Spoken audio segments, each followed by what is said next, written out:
اچھا اختیار ولی صاحب، اگر اس پہ بھی آپ کامنٹ کرنا چاہیں تو ضرور کامنٹ کیجئے گا۔ دوسرا، اب وزیراعظم صاحب کل اگین سہ ملکی دورے پہ جا رہے ہیں، کیا ضروری ہے کہ اس وقت وہ پہلے سعودی عرب جائیں، پھر برطانیہ، پھر امریکہ، پھر برطانیہ، پھر پاکستان؟ تقریباً 10 سے 12 روزہ یہ دورہ ہے۔ اس وقت جو ملک میں سیلاب کی صورتحال ہے، کیا وزیراعظم صاحب کا یہاں پہ ہونا زیادہ بہتر نہیں ہوگا؟ صدر صاحب پہلے ہی چین کے 12 روزہ دورے پہ ہیں۔ بسم اللہ الرحمن الرحیم، بہت شکریہ اطہر کاظمی بھائی۔ سب سے پہلے میں آپ کو بتا دوں کہ دیکھیں، جو عدالتی آپ نے جسٹس صاحب کی بات کی، جسٹس جہانگیری صاحب، جسٹس جہانگیری صاحب کی، تو دیکھیں we have got nothing to do with it, کیونکہ وہ بھی ایک جسٹس ہیں اور ان کے خلاف جنہوں نے فیصلہ دیا وہ بھی اسی ہائی کورٹ کے جسٹس ہیں۔ اور بات صرف اتنی سی ہے، بڑی آسان ہے، ٹھیک ہے؟ میں اتنا زیادہ قانون تو نہیں جانتا جتنا جدون صاحب جانتے ہیں یا عمیر صاحب جانتے ہیں، لیکن بڑی سیدھی سادی سی بات ہے کہ اگر ڈگری ٹھیک ہے تو میرے خیال میں ان کو اپنی صفائی دے دینی چاہیے اور وہ بحال ہو جائیں گے۔ اور اگر ڈگری ٹھیک نہیں ہے تو مجھے تو فکر ان کیسوں کی پڑی ہے کہ جو فیصلے انہوں نے دیے ہیں، جن پہ انہوں نے دستخط کیا ہے، کیا ایک فیک ڈگری کے ساتھ اگر کوئی فیصلہ کرتا ہے تو اس کا مستقبل کیا ہوگا؟ جو انہوں نے ابھی تک تنخواہ لی ہے اور جو مراعات لیے ہیں اس کی ریکوری کا کیا ہوگا؟ اور کیا ایسا کرنا یہ کوئی اچھا عمل تھا یا غلط عمل تھا؟ یہ فیصلہ عدالت بھی کرے اور پھر اس کے بعد قوم بھی کرے۔ دس از ویری سمپل، اس میں کوئی راکٹ سائنس ہے نہیں، کوئی الجبرے کا سوال تو یہ ہے نہیں۔ دوسری بات جو آپ نے کی وزیر اعظم صاحب کی، تو پر اس میں سر ایک چیز یہ ہے نا کہ یہ جج بنے تھے 2020 میں، اس سے پہلے یہ ایڈوکیٹ جنرل اسلام آباد بھی رہ چکے ہیں نون لیگ کے دور میں 2017-18 میں، اور اس سے پہلے ڈپٹی اٹارنی جنرل یہ رہ چکے ہیں پاکستان کے 2011 سے 2013 کے درمیان۔ تو ایک میں کلیئرٹی دے دوں نا اختیار ولی صاحب سے، جی وہ دیکھیں ان کا کیس جو ہے آلریڈی سب جوڈس ہے سپریم جوڈیشل کونسل میں، وہ ڈیسائیڈ کریں گے کہ آیا کوئی جو ایلیگیشن ہے۔ وہ تو بات آپ بالکل ٹھیک ہے، پر میرے کہنے کا مقصد ہے کہ جب نون لیگ کی حکومت نے ان کو اپوائنٹ کیا تھا تو نون لیگ کی حکومت نے ان کی ڈگری چیک نہیں کی تھی، یہ ہے نا کوسچن لوگ کر رہے ہیں۔ سر اب کل ہم سے لوگ یہ پوچھیں گے کہ مطلب کون سا بندہ کہاں پہ ڈیوٹی کر رہا ہے، پرائیویٹ یا سرکاری، تو ہم نے اس کی ڈگری چیک کرنا وہ ایک ادارے کا کام ہے، وہ نون لیگ کا کام نہیں ہوتا۔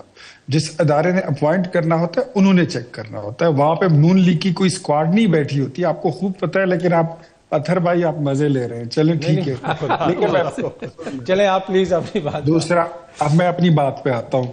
دیکھیں پاکستان اس وقت وزیر اعظم شہباز شریف کے ساتھ، ان کی جماعت کے ساتھ کسی کا لاکھ بھی اختلاف ہو، لیکن پاکستان اس وقت بیرونی دنیا میں اپنی ایک بہت ہی اعلیٰ پوزیشن پہ پہنچ چکا ہے۔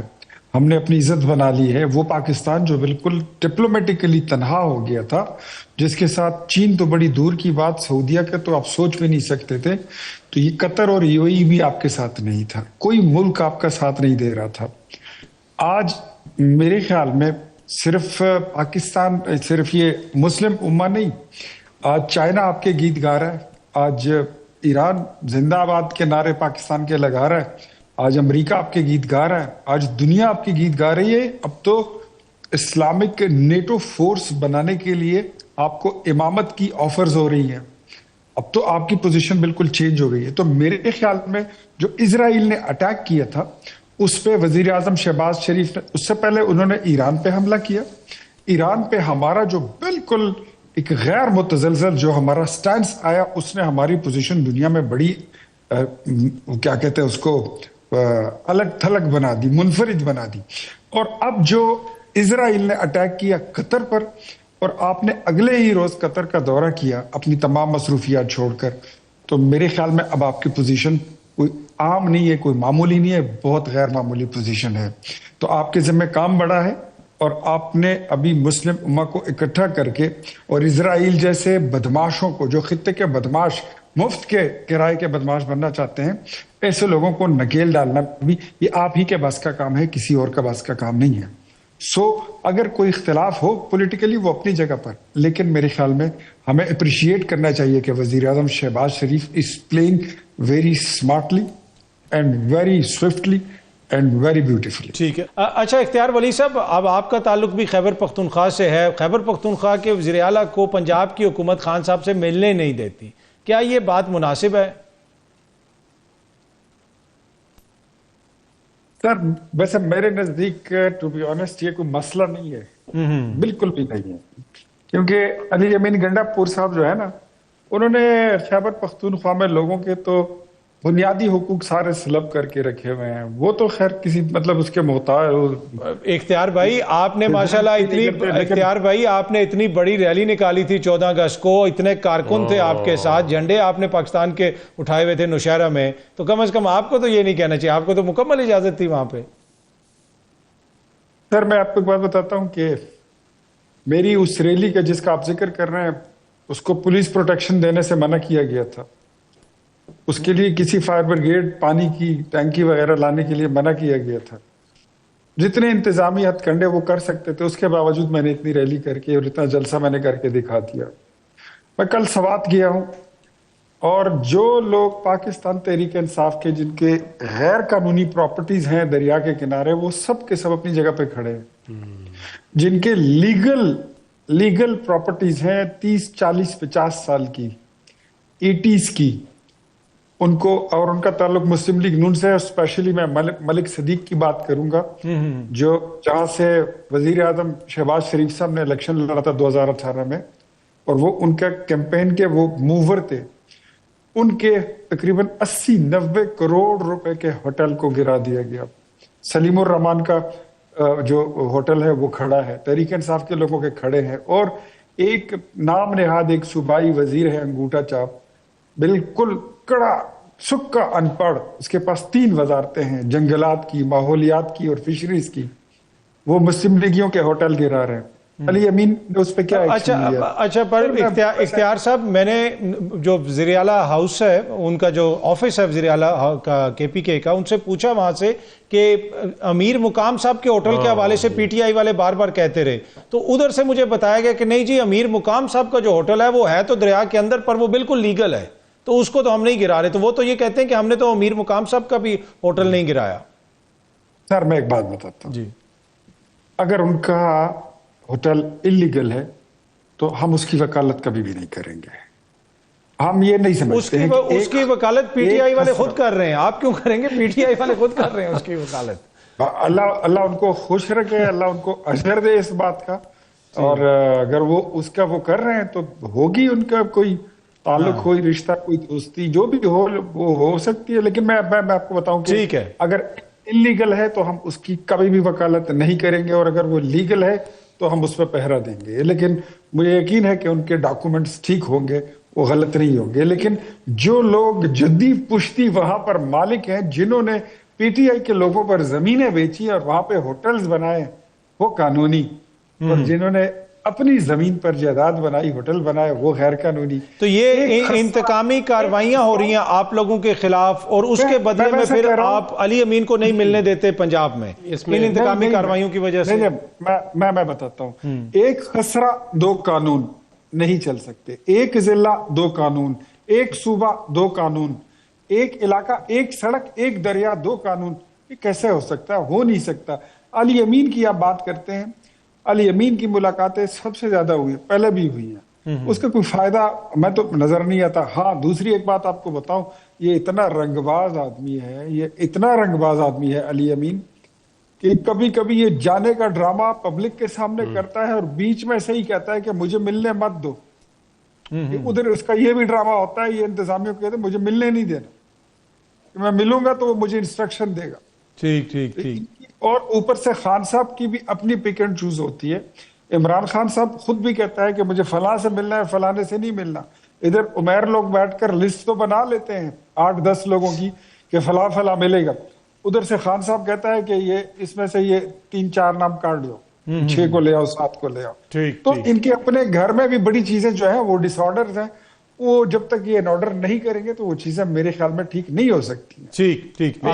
اس میں صرف حکومت یا انتظامیہ جو ہے وہ اکیلی ذمہ دار نہیں ہے، اس میں خود یہ لوگ بہت حد تک. اچھا اختیار ولی صاحب، اب پاکستان تحریک انصاف کہہ رہی ہے کہ پشاور میں انہوں نے جلسہ کرنا ہے. آپ کو لگتا ہے کہ حکومت کے خلاف کوئی بڑی تحریک شروع ہو سکتی ہے؟ ایک طرف وکلا بھی اس قسم کی باتیں کر رہے ہیں، تحریک انصاف والے کہہ رہے ہیں کہ ہم جلسہ کریں گے. آپ اس ساری سچویشن کو سیاسی طور پہ کیسے دیکھتے ہیں؟ دیکھیں اطہر، ایک تو میں آپ کو یہ بتا دوں کہ وہ جو ہوتی ہے نا، کبھی بندہ گڈی اڑاتا ہے تو اس کے لیے ہوا دیکھتا ہے، جہاز اڑاتا ہے تو پہلے جہاز کا انجن اور ٹائر دیکھتا ہے. ان کے نہ گڈی میں جو ہے وہ پیزوان ہے، نہ ان کی جہاز میں ٹائروں میں ہوا ہے، نہ انجن ان کا سٹارٹ ہے. مجھے کچھ لگتا نہیں ہے جو تحریک شہریک کی یہ باتیں کرتے ہیں نا، وہ گاڑی ان کی جو ہے وہ چھوٹ چکی ہے، وہ اب ان کے اسٹیشن سے وہ نکل گئی ہے. یہ آپ جو بھی کریں، یہ وقت اپنا جو ہے وہ اپنا گزاریں گے اور they will keep themselves busy. یہ اپنے آپ کو مصروف رکھتے ہیں، اپنے کارکن کو چارج رکھنے، کبھی ادھر جلسہ کبھی ادھر جلسہ ہی کریں گے. لیکن اب چیزیں ان کے ہاتھ سے نکل چکی ہیں. وہ وقت گزر گیا جب یہ فاختہ اڑایا کرتے تھے، جب کچھ ہوا کرتا تب جلسہ ہوگا تو کیا ہوگا؟ Nothing will happen. یہ خیبر پختونخوا میں کہتا ہوں کہ تمام سرکاری مشینری کو یہ استعمال کرتے ہوئے بڑے سے بڑا جلسہ بھی کر لیں تو اس کا کیا اثر ہوگا؟ جہاں آپ کی حکومت ہے تو وہاں پہ تو آپ بہت کچھ کر سکتے ہیں. آپ صرف سرکاری ملازمین کو اکٹھے کر لو تو میرے خیال میں بڑا کچھ ہو جائے گا. یہ تو ماضی میں بھی ہم نے دیکھا تھا کہ یہ میرے حلقے میں یہاں پر جو میرے ضلع میں ہے 2 افغان کیمپ ہیں، اس کے سارے لوگوں کو یہ 5-5 ہزار روپے دیہڑی پہ لے جایا کرتے تھے علی امین صاحب. تو سر ان کو پھر لاہور میں اجازت دیں نا جلسے کی تاکہ یہ ایکسپوز ہو. ہم نے دی تھی نا، وہ کانا میں آپ نے دیکھا نہیں تھا وہ جلسہ انہوں نے کیا تھا، آپ نے دیکھا تھا. یہ ثوابی میں اس سے پہلے جلسہ ہوا تھا، آپ نے خود اس پہ رپورٹ تیار کی تھی اور آپ نے خود کہا تھا کہ ایک ناکام جلسہ انہوں نے کیا.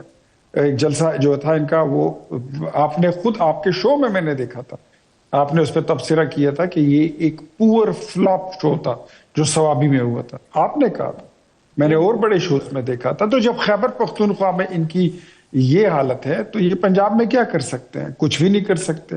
دے are standing in the middle of nowhere. وہ تو سر سوابی والا تو دیکھیں نا، میں نے گنڈا پور صاحب کے حوالے سے بات ہوئی تھی کہ اس طریقے سے وہ ہمیں وہ منظم نظر نہیں آیا، اختلافات نظر آئے تھے. لیکن اس وقت تو مین ایشو ہے کہ لاہور میں کیوں نہیں ان کو جلسے کی اجازت دی جاتی مینار پاکستان پہ؟ اطہر صاحب، یہ سیلاب وغیرہ کے معاملات ختم ہو جائے نا، ابھی تو آپ نے دیکھا کہ وہاں پر جو الیکشن ہے وہ بھی پوسٹ پونڈ ہو گئے ہیں. پولیٹیکل ایکٹیویٹیز کوئی بھی نہیں. یہ سیلاب سے اللہ کرے کہ یہ فائنل یہ معاملات حل ہو جائیں، لوگ تھوڑے سے اپنے گھروں میں آباد ہو جائیں، پھر ان کو جگہ دے دیتے ہیں یہ جلسہ کریں. آپ بھی دیکھیں گے، میں بھی دیکھوں گا کہ یہ وہاں پہ کتنا جلسہ کر سکتے ہیں. ابھی خیبر پختونخوا میں یہ جلسہ کریں گے، ضرور کریں، بالکل کریں. یہ ان کی حکومت ہے، یہ جتنے لوگوں کو اکٹھا کر سکتے ہیں کریں. لیکن ہوگا اس سے کچھ بھی نہیں ہے. دیکھیں، تحریکیں چلانے کے لیے آپ کو کیا چاہیے ہوتا ہے؟ پبلک میں آپ کو پاپولیرٹی چاہیے ہوتی ہے، وہ اب نہیں رہی. آپ کے نعرے میں وہ دم نہیں رہا. اب لوگ دیکھ رہے ہیں کہ پاکستان کسی اور طرف نکل پڑا ہے. پاکستان اب ترقی کے منازل طے کر رہا ہے. پاکستان اکنامکلی جو یہ توڑنا چاہتے تھے، کہتے تھے ٹوٹنے لگا ہے، 3 ٹکڑے ہو جائے گا، ڈیفالٹ ہو جائے گا، وہ پاکستان ایک مسکیولر باڈی کے ساتھ وہ کھڑا ہوتا دکھائی دے رہا ہے. پاکستان کے ڈپلومیٹکلی تعلقات جو ہیں وہ چینج ہو چکے ہیں.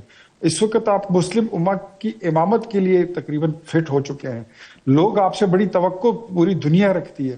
ایسے میں عمران خان کی رہائی، ان کا جلسہ، ان کی ریلی، ان کا احتجاج، یہ ساری چیزیں یہ غیر ضروری، غیر متعلقہ اور irrelevant ہو چکی ہیں.